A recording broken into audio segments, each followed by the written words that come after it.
अल्हम्दुलिल्लाह अल्हम्दुलिल्लाह व सलामुन अला इबादिहिल्लज़ीना इस्तफ़ा अम्मा बाद। जो बुज़ुर्ग थे उनकी बुज़ुर्गी का तकाज़ा था कि बैठकर बयान करें। बुज़ुर्ग आए, अपने बुज़ुर्गी के तकाज़ा में उन्होंने बैठकर जो बात किया तो हक़ है कि आराम करें। तो जब इन्होंने मुझे ही कहा कि मैं भी कुछ बयान करूं, तो मैंने कहा कि ये ना हो कि नादा झुक गए सजदे में जब वक्त क़याम आया, कि नादा झुक गए सजदे में जब वक्त क़याम आया। आज अपने ईमान के तहफ़्फ़ुज़ के लिए, अपने ईमान की कदरों को तहफ़्फ़ुज़ के लिए, ख़त्म नबूवत के पहरा देने के लिए खड़े होने की ज़रूरत है। नारे तकबीर, नारे तकबीर, आज ख़त्म नबूवत, उलमाए रब्बानी, अकाबिर देवबंद, डॉक्टर महमूद साहब। बैठ कर पहरा नहीं दिया जाता, बैठ कर पहरा नहीं दिया जाता। मैं बुज़ुर्गों की बेइज्जती नहीं कर रहा, आखिर बुज़ुर्गों को तो वादा होता है ना, तो फिर किसी जवान को भी मौका दो, कि जवान को भी मौका दो। अब मैं इस लिहाज से कि बयान करने के आज आ गया तो खड़ा होकर मैं कोई बातें कहना चाहूँ तो अल्लाह ताला एक बार एतमाद कर कहता हूँ कि मैं कह सकूँगा। लेकिन मैं ये अर्ज़ करता हूँ कि वक्त इतना है नहीं, जितना वक्त हमें जितने वक्त के लिए हाल मिला था, जितने वक्त के लिए हाल मिला था उसके बारे में हम 15 मिनट के बाद बेहाल हो जाएंगे। तो हाल की कदर हाल वाले जाने। तो मैं सिर्फ ये कहता हूँ कि ये मैनचेस्टर में कॉन्फ्रेंस हो रही है और मैनचेस्टर एक तिजारती शहर है। मैनचेस्टर की शोहरत के वजूद और भी कई होंगे, लेकिन एक ये है कि ये तिजारती शहर है और तिजारत वाले हाँ एक लफ्ज़ जानते हैं, मैं उस पर बयान करते फिर दुआ कर देंगे। तिजारत वाले जानते हैं एक लफ्ज़ है ट्रेडमार्क, कि यहाँ जहाँ आप जहाँ भी चले जाएं जो चीज़ भी मिलेगी उसके ऊपर उसको बनाने वाली कंपनी या कोई ना कोई उसका अपना ट्रेडमार्क होता है। कोई कंपनी बर्दाश्त करेगी कि हमारे ट्रेडमार्क को कोई और इस्तेमाल करे? मैनचेस्टर के तिजारती शहर में रहने वालों, आप दिन रात जो चीज़ें खरीदते हैं उस पर हत्ता कि एक दवा है उसको भी कई कंपनियां, तो हर एक का ट्रेडमार्क अपना है। कोई ताजर इस बात को बर्दाश्त नहीं करेगा कि मेरे ट्रेडमार्क को, हमारे ट्रेडमार्क को, हमारी कंपनी के ट्रेडमार्क को कोई दूसरा इस्तेमाल करे। और हजरत अगर कोई करे तो क्या होगा?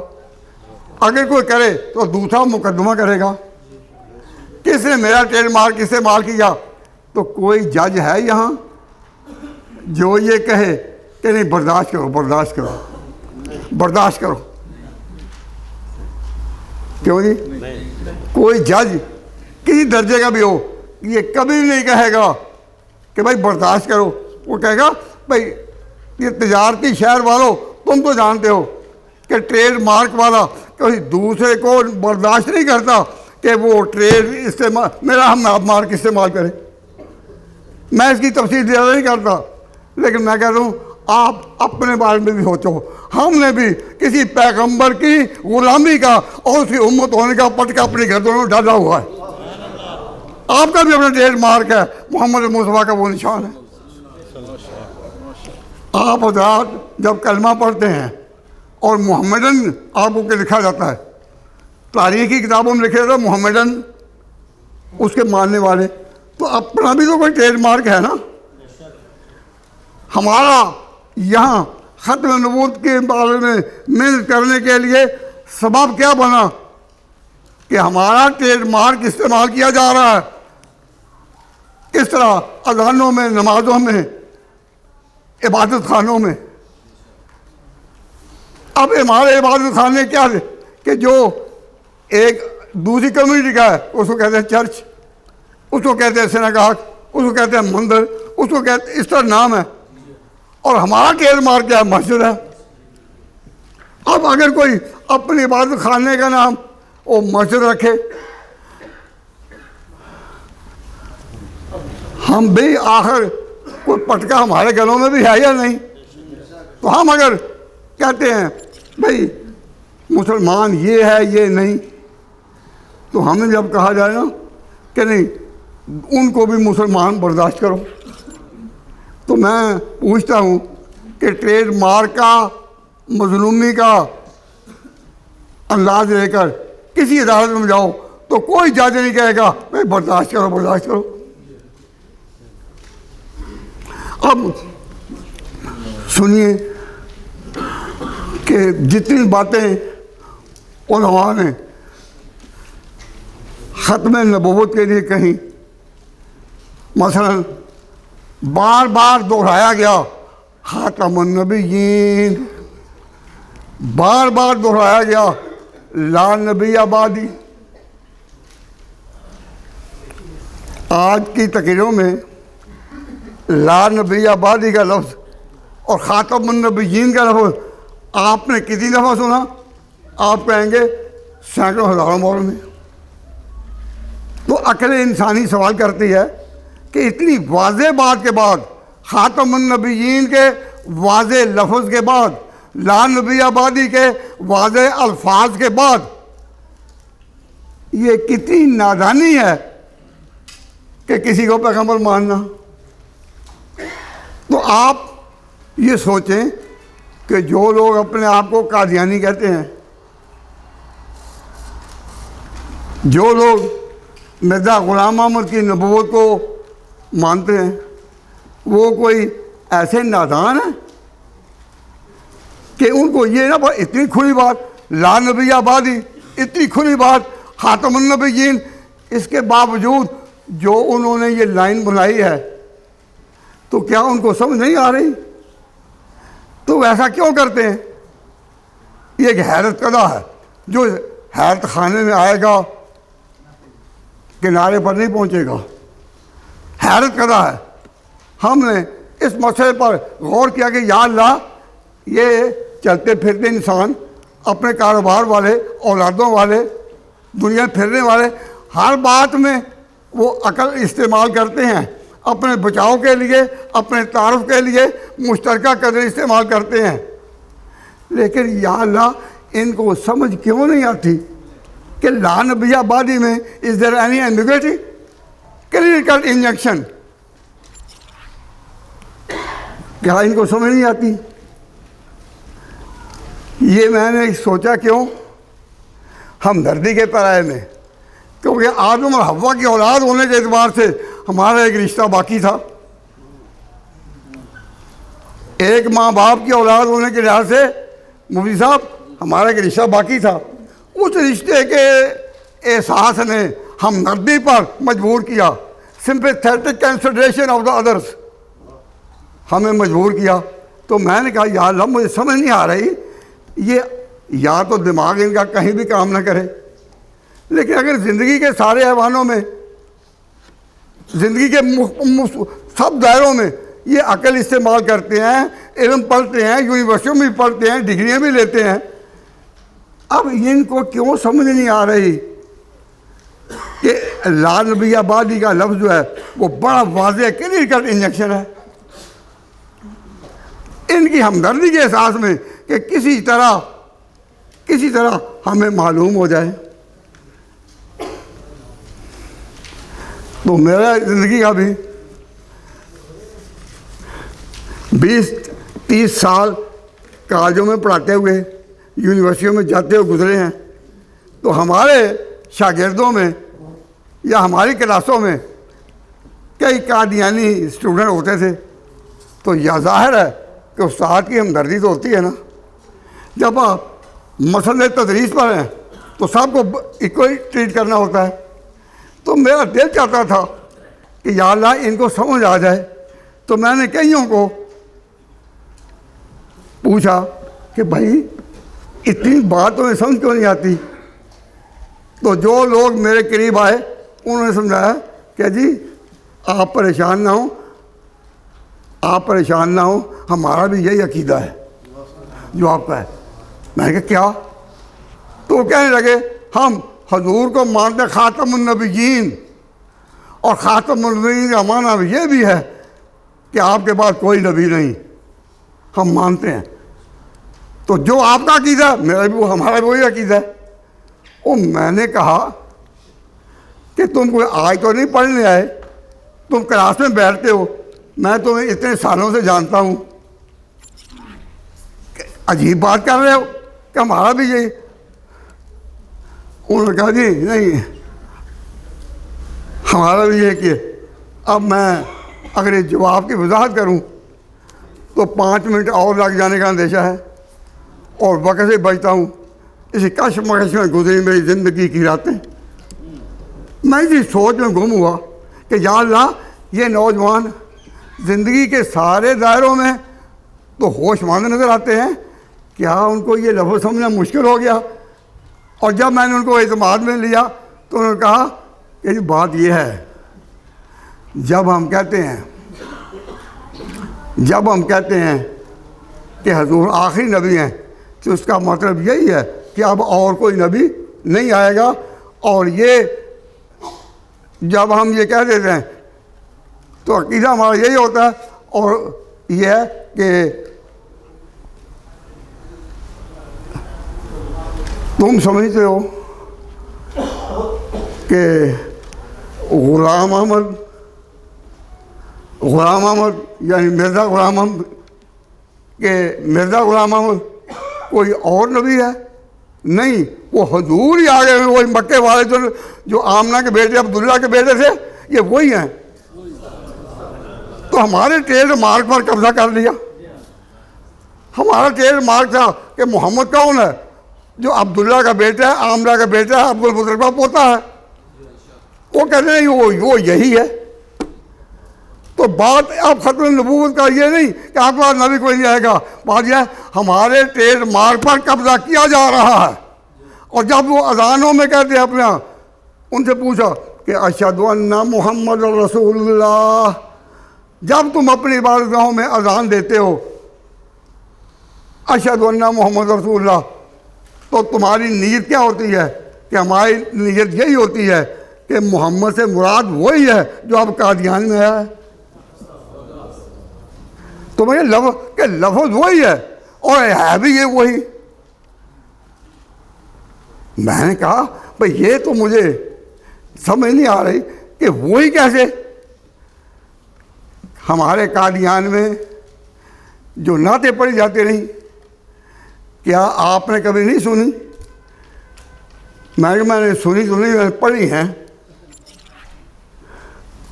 सुनी तब हूँ जब मैं आपके हल्के का आदमी हूँ, तो मैंने तो पढ़ी हैं।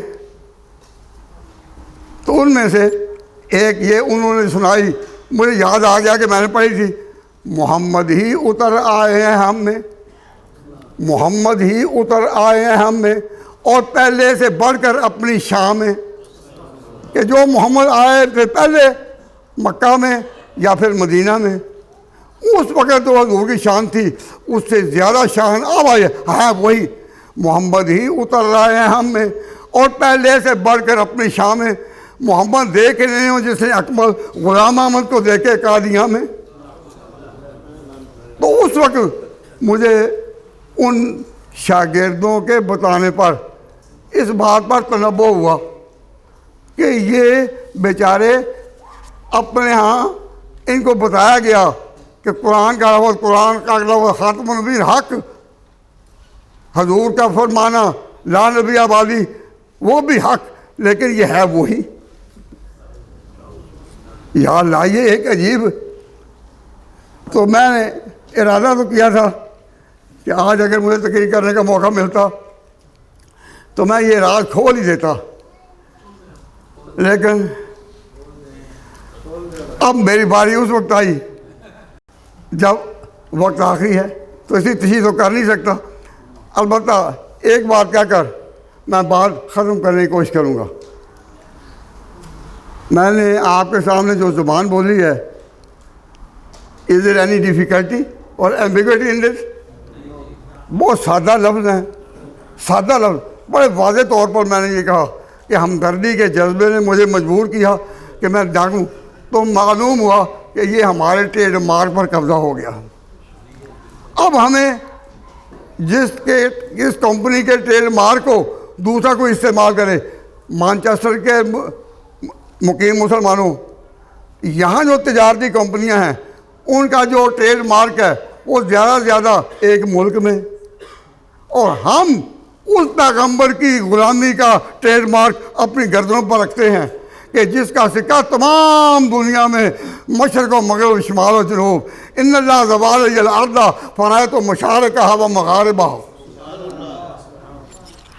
तो अब इतना, तो हम इसमें जब हमारे ट्रेडमार्क पर कब्ज़ा हुआ और लोगों को उस नाम पर अपना इकट्ठा किया गया कि हम मजलूम हैं या नहीं? भाई जिसका हक मारा जाए, जिसका ट्रेडमार्क इस्तेमाल किया जाए और दूसरा जारी करे तो कहा जाए नहीं चुप, वो मजलूम है या नहीं? अगर मजलूम है तो फिर ये कॉन्फ्रेंसें मजलूमों की आहें हैं, और उसमें हम मोहम्मद मुस्तफ़ा के ग़ुलाम ये कह रहे हैं कि हमारी अज़ानों में जो अशहदु अन्ना मोहम्मद रसूल है, हम इसकी भी हिफाजत करेंगे। जो कलमा पढ़े ला इलाहा इल्ला मोहम्मद रसूलुल्लाह, तो मोहम्मद का मतलब क्या है, हम इसकी भी हिफाजत करेंगे। और कादियानी इतने होशियार कि इन्होंने पाकिस्तान में ज़ियाउल हक मरहूम पर मुकदमा कर दिया, बाकायदा अदालत में मुकदमा कर दिया। किस बार? जो ज़ियाउल हक जब सदर था उस वक्त, और वो मुकदमा आला अदालत में लाहौर में सुना गया। मैं उस मुकदमे की वारदातें आपको क्या सुनाऊँ। ज़ियाउल हक को कहा कि ज़ियाउल हक जो है ना, उसको पर मुकदमा किया गया कि तुमने हमें ये नाम लेने से रोका है।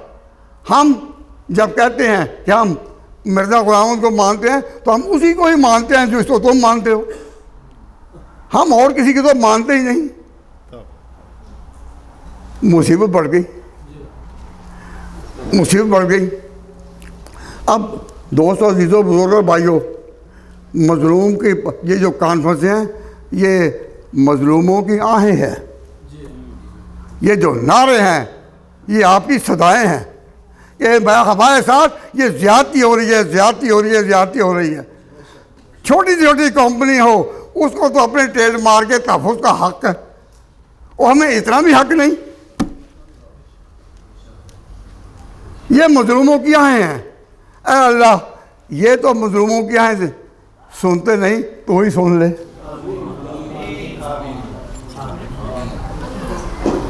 तो ही सुन ले। इस पर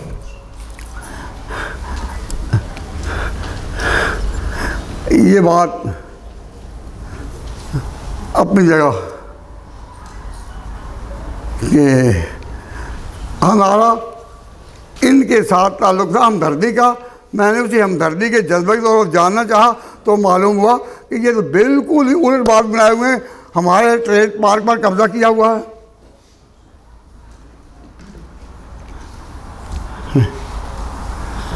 बस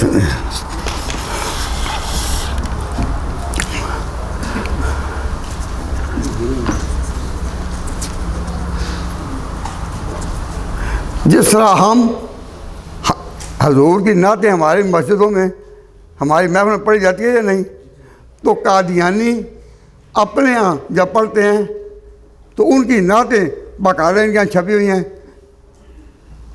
जब हम उनको देखते हैं तो हैरत होती है, कहते इतना कब्जा हमारा ट्रेडमार्क पर।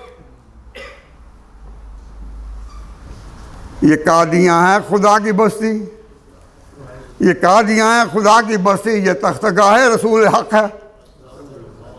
इन्ना लिल्लाहि व इन्ना इलैहि। ये कादियाँ हैं खुदा की बस्ती, ये तख्तगाह है रसूल हक है। खुदा कादर का है ये वादा, खुदा कादर का है ये वादा, ये बल्दा दारुल अमान रहेगा। कि खुदा ताला ने हमारे साथ वादा कर रखा है, जिस तरह अल्लाह ताला का ये वादा था कि मैं वल्लाहु यासिमुका मिनन नास। ये कादियाँ हैं खुदा की बस्ती, ये तख्तगाह है रसूल हक है। खुदा कादर का है ये वादा, ये बल्दा दारुल अमान रहेगा। तो अल्लाह का ये वादा था कि ये बल्दा, तो ये बल्दा से मुराद क्या है? कादियान। तो जब किसी ने कहा खुदा कादर का है ये वादा, ये बल्दा दारुल अमान रहेगा, तो जब बर्रे सगीर पाक व हिंद की तक़सीम हुई और इंडिया और पाकिस्तान आपस में तक़सीम हुए, तो उसमें कादियान उधर रह गया। कादियान तो उधर रह गया ना। अब हम लोग तो चूँकि हजूर की उम्मत थे, उस अरब पैगम्बर की उम्मत थे, हमें तो इसलिए इंडिया के उस हिस्से से निकाला गया कि अब तुम्हारा पाकिस्तान बन के जाओ। लेकिन जो कादियान के रहने वाले थे वो किसकी उम्मत थे? जो कादियानियों को जो कादियान के, वो तो कादियानी की उम्र थे ना। तो जब ये कूच किया और सिख आ गए कादियान का मुहासरा करके, तो जिसने ये कहा था खुदा कादर का है ये वादा, ये बल्दा दारुल अमान रहेगा, तो खुदा का वो वादा कहाँ गया जिस वादे पर कब्जा सिखों ने कर लिया? अगर किसी और कौम ने कब्जा किया होता और तकाबुल किया होता तो वो तो बात समझ में आती है। लेकिन गिरे तो फिर किन से गिरे? सिखों से 12 बजे गिरे गए। तो उस सिखों का एक काफिला मशरक़ी पाकिस्तान से नहीं, मशरक़ी पंजाब से एक दफ़ा आया बर्मिंघम में, मैं बर्मिंघम में था। तो सिख जब आए तो मैंने उनको कहा, वो हमारे यहाँ आए, मस्जिद में आ गए, हमने उनको इज्जत से बिठाया, क्योंकि हमारे यहाँ कुफ्र से नफरत है, काफिर से नहीं।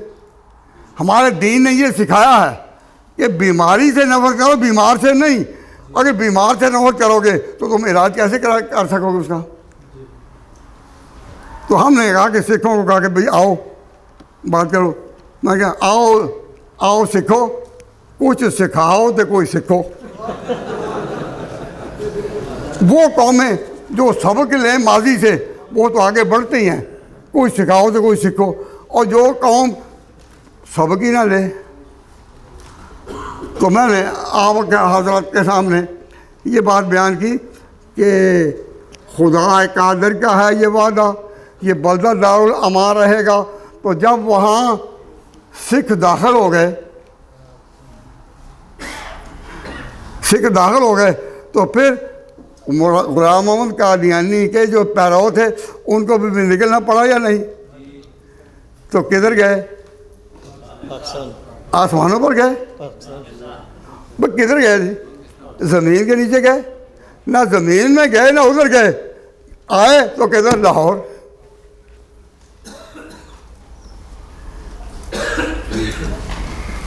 भाई लाहौर तो आए वो जो मोहम्मद अरबी की उम्र के थे, तो ये भी उधर ही। और जब लाहौर में मिर्ज़ा मामूद तो जोधा माल की बिल्डिंग, जोधा माल एक हिंदू था, जोधा माल, वो जब निकला लाहौर से तो उसे तो आना था अमृतसर, फिरोजपुर, जहाँ से इंडिया की हदें शुरू होती थी। लेकिन जोधा माल की बिल्डिंग जो थी ना वो थी खाली। अजीम साहब वो बिल्डिंग खाली थी। अब जब खाली थी तो उन दिनों अलॉटमेंटों का सिलसिला था, तो वो अलॉटमेंट आ गई मिर्ज़ा महमूद के हक़ में। वहाँ जब ये जा बैठे तो उस वक़्त हमारे कौमी शायर मौलाना ज़फ़र अली ख़ान ज़िंदा थे, अभी वो ज़िंदा थे। देखा कि जोधा महल की बिल्डिंग में कौन बैठा है जिसका नारा था खुदा कादिर का है ये वादा, ये बल्दा दारुल अमान रहेगा। तो उसने फिर पूछा कि जनाब, मुसलमानों को तुम कहते थे ज़ुर्रियतुल बगाया, तो आप इनके साथ क्यों आ गए? तो मुझे शेर याद आया, इस पर मैं बात खत्म कर रहा हूँ। ज़ुर्रियतुल बकाया, ज़ुर्रियतुल बगाया, जिन कल तक का नाम जिनका, कल तक यानी पाकिस्तान बनने से पहले, ज़ुर्रियतुल बगाया कल तक था नाम जिनका, आज उनकी चापलूसी क्यों हो गई ज़रूरी? ज़ुर्रियतुल बगाया कल तक था नाम जिनका, आज उनकी चापलूसी क्यों हो गई ज़रूरी? मक्के को छोड़ आया क्यों कादियां का नूरी? कि तुम उसको कहते मक्का। बहरहाल ये दिल के फफोले जाल उठे सीने के दाग से एक आग है भरी हुई। मैं अब क्या करूँ, ना आज बात ख़त्म कर सकता हूँ और ना बात ख़त्म होती है, लेकिन ये है कि हमारा जज्बा अब भी अपील का कि समझो समझो समझो समझो समझो समझो। जिसको मैंने पहले ये कहा कि उन सिखों को कहा कि सिखो आओ, कोई सिखाओ तो कोई सीखो। इन कलमात पर मैं आपसे दरख्वास्त करता हूँ कि दुआ करें कि जो मैं तकीर नहीं ना कर सका तो मुझे अल्लाह ताला हिम्मत दे तो 20वीं सालाना कॉन्फ्रेंस में मैं उसको पूरा कर सकूं। इरादा करना बंदे काम है, मांगना बंदे काम है, और सुनता वो है जो सुनने को नापसंद नहीं करता, सुनने को नापसंद नहीं करता। अल्लाह ताला सुन ले। रब्बना तक़ब्बल मिन्ना इन्नका अंतस समीउल अलीम व तुब अलैना इन्नका अंतत तव्वाबुर रहीम।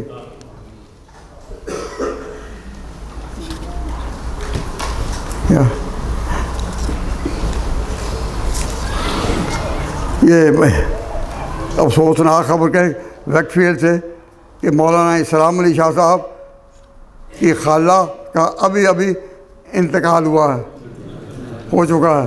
उनकी मग़फ़िरत के लिए दुआ की दरख्वास्त है। रब्बना तक़ब्बल मिन्ना इन्नका अंतस समीउल अलीम व तुब अलैना इन्नका अंतत तव्वाबुर रहीम। ऐ अल्लाह, ये जितने हज़रात यहाँ तशरीफ़ लाए हैं ये सब पहरेदार हैं पूरी मिल्लत इस्लामिया के, और ईमान के लिए पुकार रहे हैं।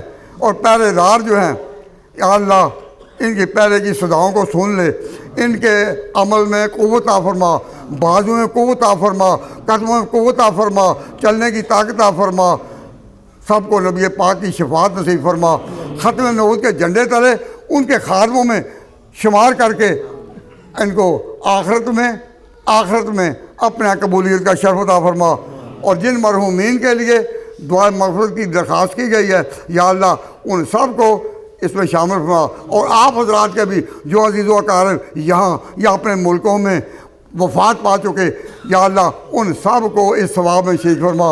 इस उम्मत का तहफ़्फ़ुज़ फरमा, इस उम्मत का तहफ़्फ़ुज़ फरमा, इनके ट्रेड मार्ग को महफूज फरमा। व सल्लल्लाहु तआला अला खैर खल्क़ि मुहम्मदिन व आलिहि व अस्हाबिहि व अज़वाजिहि व ज़ुर्रिय्यतिहि व बनातिहि व अशीरतिहि अजमाइन बिरहमतिका या अरहमर राहिमीन।